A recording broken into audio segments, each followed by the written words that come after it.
Deadly poisonous snakes, handled with as much respect as a waiter ladling out spaghetti.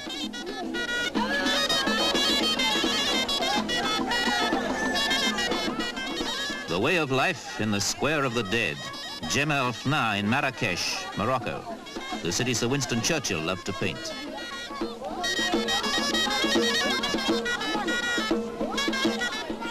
The mystic business of mystifying snakes must be one of the strangest tourist attractions in the world.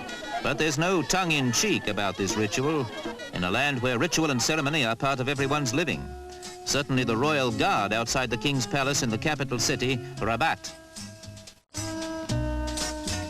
Ceremony, though always decorative, moves with the times, as does King Hassan himself, Morocco's constitutional monarch.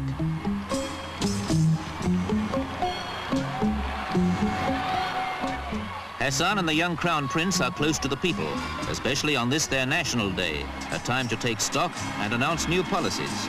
The weighty business of making a nation's living is a heavy burden for a modern monarch. Others make their way along more traditional paths.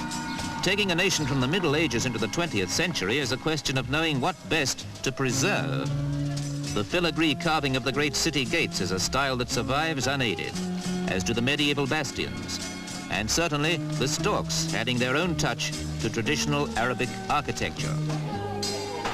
Traditions are handed on to the illiterate by those who make their living by telling stories. Myths, legends and heroic tales are passed down, with interruptions for the equally ceremonial taking of mint tea.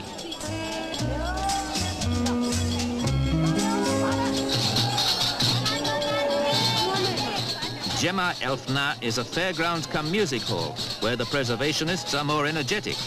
These tumblers start at 3 years old.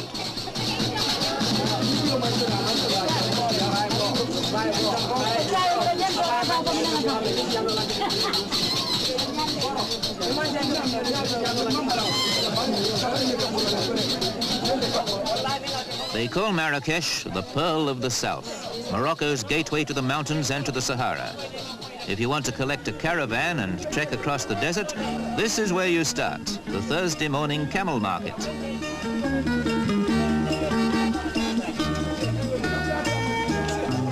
Bargaining can be hard. A good working camel's worth more than a Cadillac to caravan traders and to farmers who use them for ploughing the rich agricultural land northeast of here.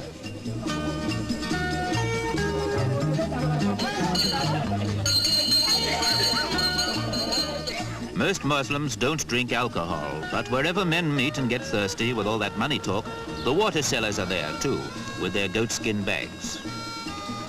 Hard bargaining for camel connoisseurs is a backcloth for those making another kind of living. And of course it's a must on every tourist's itinerary.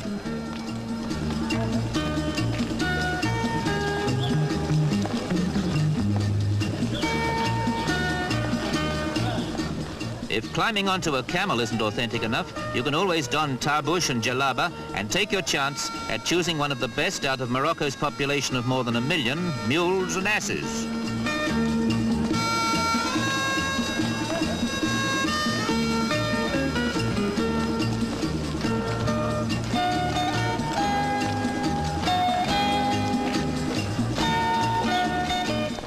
For those who can't afford a camel, a burro is the only means of transport, the all-purpose beast of burden that brings produce from the country to the bazaars of Marrakesh, Fez and the other imperial cities. It may bring hardwood for the butt of a hand-carved antique rifle. Antique even though it's made right here on the spot. The craftsmanship, learned early, is as old as firearms. The inlaid brass has come from some other old gun, and there's nothing new about the sales technique, or the satisfaction of carrying home a genuine Moroccan tribesman's rifle.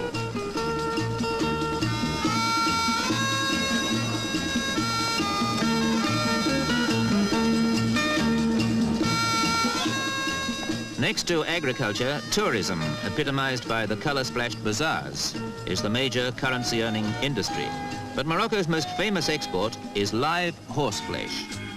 Here, in what could almost be an English country setting, they breed that most cultivated and influential of animals, the Arab.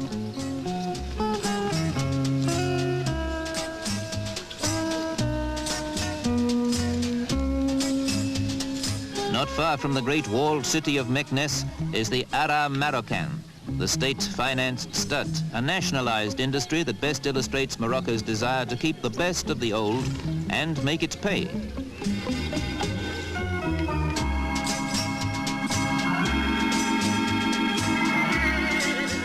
Keeping the past profitably alive is something worth cultivating. And if you have the skill to ride an Arab stallion, the courage to trust your handmade antique rifle, and nerve something like steel, you can join the Berber tribesmen in their unique way of celebrating anything from the king's accession, a well-made marriage match, or a fine wine grape harvest. This is no stagey desert song fantasy, but a fantasia, Morocco's version of a medieval jousting tournament.